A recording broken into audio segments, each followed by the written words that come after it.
Benvenuti a tutti.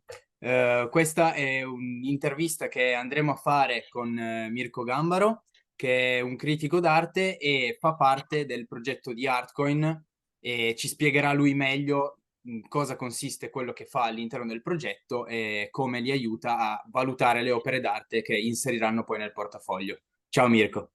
Ciao Lorenzo, grazie per avermi invitato in questa intervista, insomma, per capire un po' più in cosa consiste il mio lavoro per Artcoin. Perché Artcoin ovviamente utilizza le opere d'arte come fondo per la moneta, per la criptovaluta. Quindi sicuramente il mio lavoro, in quanto critico storico dell'arte, un lavoro importante per Artcoin. Io collaboro come consulente esterno. Artcoin mi chiede delle valutazioni di alcune opere dal punto di vista storico ed economico e io li indirizzo su quelle che possono essere le migliori per il progetto di Artcoin. Io ho studiato restauro di opere d'arte moderne e contemporanee, ho una magistrale anche in restauro e poi ho anche una magistrale in archeologia e storia dell'arte.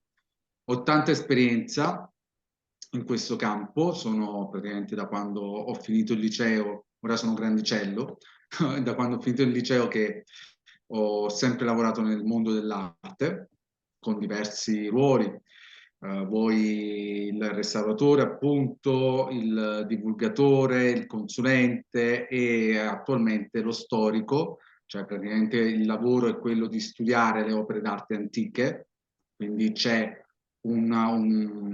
un'azienda, un privato che mi chiede di studiare un'opera d'arte antica che ha, il mio lavoro è quello di individuare l'epoca, se l'opera è genuina, e l'autore, o comunque un ambito di riferimento, una scuola di riferimento. Per quanto riguarda le critiche d'arte, invece è diverso, ci sono artisti contemporanei che hanno bisogno di essere seguiti e quindi io ne curo le mostre e ne critico i testi curatoriali. Questo è quello che faccio. Molto interessante anche perché spazi dalla storia al contemporaneo e questa secondo me è una cosa molto importante perché bisogna sempre partire da ciò che è stato, da ciò che siamo stati e arrivare poi a capire anche quello che sta succedendo adesso e succederà dopo. Bene, Certo. la prossima domanda che ti volevo fare è come sei entrato in contatto con il progetto di Artcoin? Beh, appunto dicevo che io studio le opere d'arte per lavoro e quindi avevo studiato un'opera che poi si è rivelata essere un Caravaggio, l'ho studiata per un cliente straniero, spagnolo, e quest'opera poi era stata proposta da Artcoin e Artcoin mi ha contattato per avere ulteriori informazioni sul mio scritto e questo è il modo in cui poi siamo entrati in contatto e con il quale poi è iniziata questa collaborazione. Molto bene, molto bene. Passiamo allora direi subito alla prossima. La scelta di Artcoin quindi è quella di andare a sfruttare il valore economico dell'opera d'arte per andare a sostenere quello che è poi il loro asset, quello che è poi il valore sottostante al loro progetto. Secondo te può essere una scelta vincente questa? Beh, l'arte da quando esiste è sempre stata considerata un bene rifugio, al pari dell'oro, ad esempio, dei metalli preziosi. Per cui sicuramente considerare l'arte, meglio i beni artistici, che sono per lo più beni mobili, come vere e proprie riserve auree, non è tanto sbagliata come idea. Quindi è sempre stato nella storia, c'è sempre stata questa rincorsa al collezionismo che viene sia da un principio di amatorialità, ok? Cioè gli amatori delle belle cose, ma anche un modo per investire il proprio denaro, per poi investirlo in che modo? Cambiare la liquidità in beni. Ma questo è da quando esiste il collezionismo, quindi andiamo molto indietro nel tempo, per cui assolutamente coerente come principio. Molto bene, molto bene. Poi è una cosa secondo me nuova dal punto di vista comunque blockchain perché non avevo mai sentito parlare comunque di un progetto che usasse le opere d'arte proprio come sottostante, come valore per il loro Sì. progetto, quindi è molto interessante. Eh, Però a quali rischi potrebbe incorrere il progetto qualora magari un'opera d'arte venisse rubata piuttosto che si rivelasse un falso? Potrebbero esserci dei rischi di questo tipo? Allora, per quanto riguarda l'opera rubata, è molto difficile rubare un'opera, nel senso non conviene al ladro rubare un'opera, perché soprattutto per le opere importanti c'è un network dell'Interpol in cui sono segnalate tutte le opere rubate e una volta che vengono immesse sul mercato non hanno praticamente valore. Quindi difficilmente un'opera d'arte vale la pena rubarla, ok? Quindi anche da questo punto di vista i beni artistici sono interessanti come investimento perché una volta che sono rubati e si denuncia il furto, sono praticamente invendibili, a meno che non si incontri Capito? un mercato nero particolare a cui non interessa rivendere, ma allo stato attuale delle cose è difficile che sia così.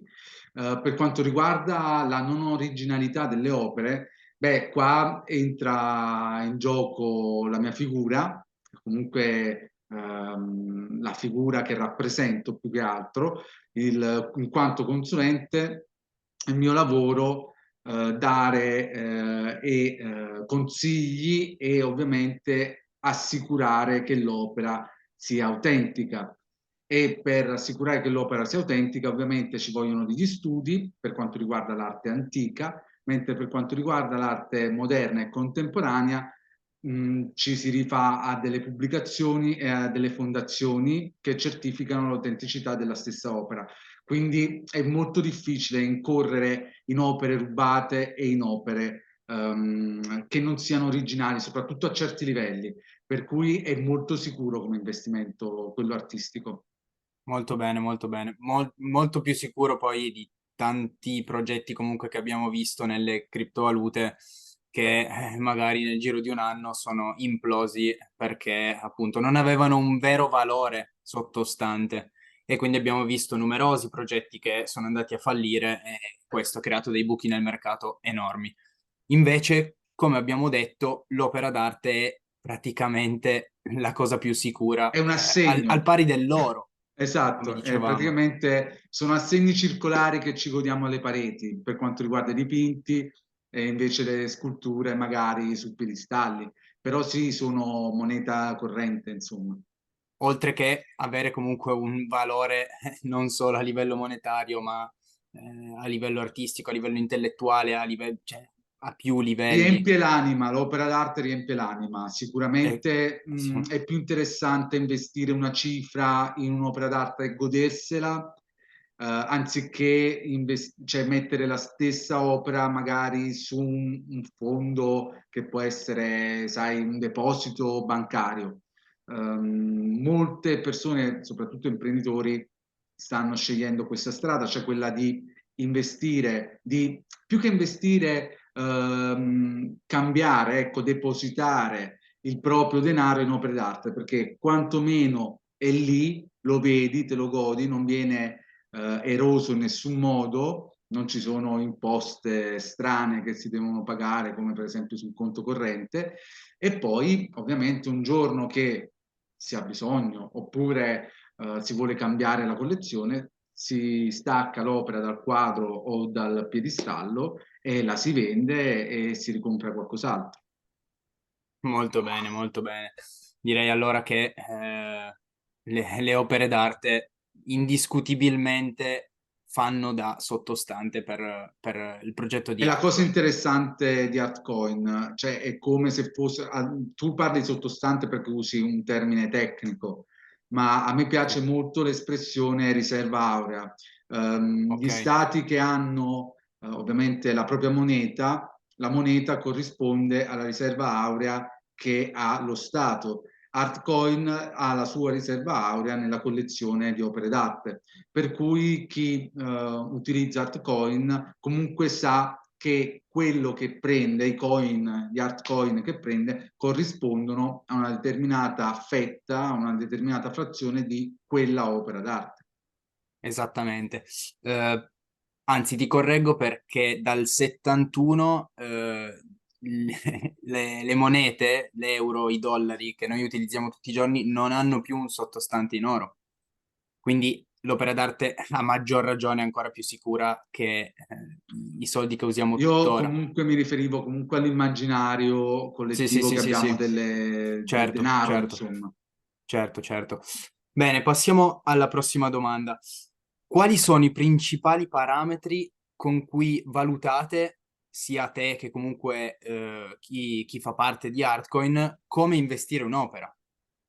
Allora, sicuramente, come ti dicevo, importante sono le carte, proprio per garantire l'autenticità e la genuinità di un'opera. Poi, per quanto riguarda l'arte antica, sicuramente è importante lo stato conservativo di quell'opera. Più l'opera è conservata bene, ovviamente maggiore sarà il suo valore.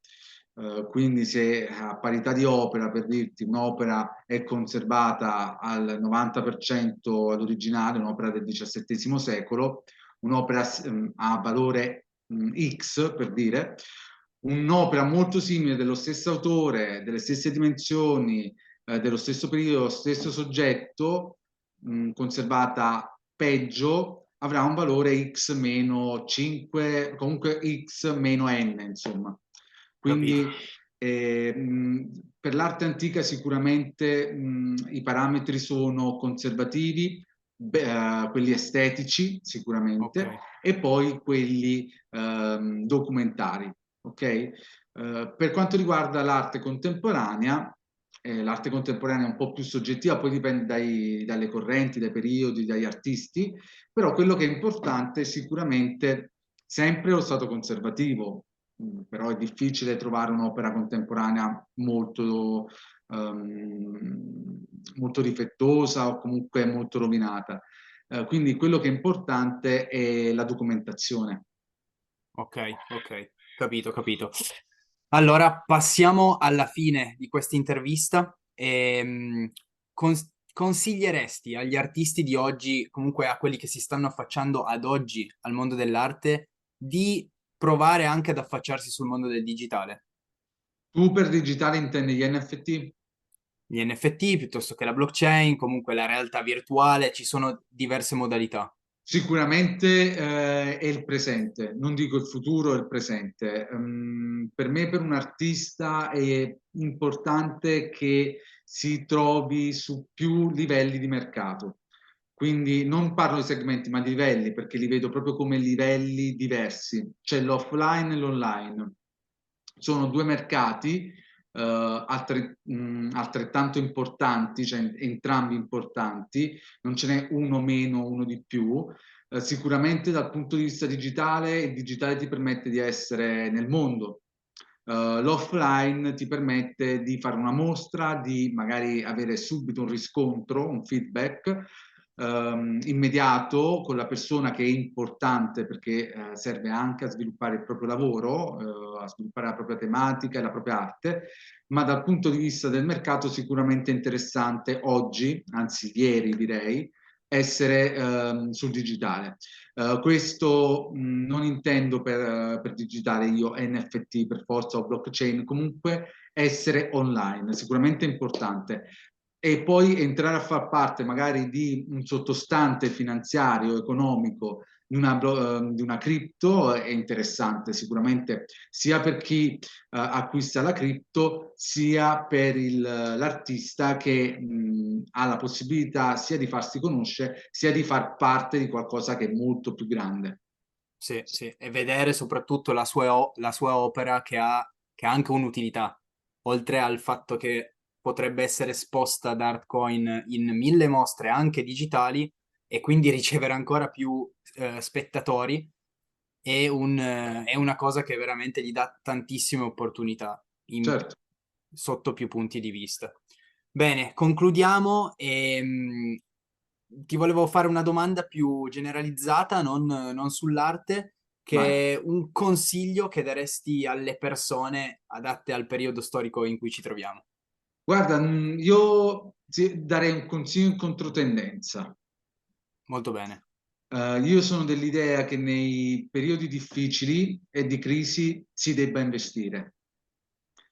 Cioè non si investe nei periodi di grassa, ma si investe nei periodi di magra. Come può essere questo così complicato?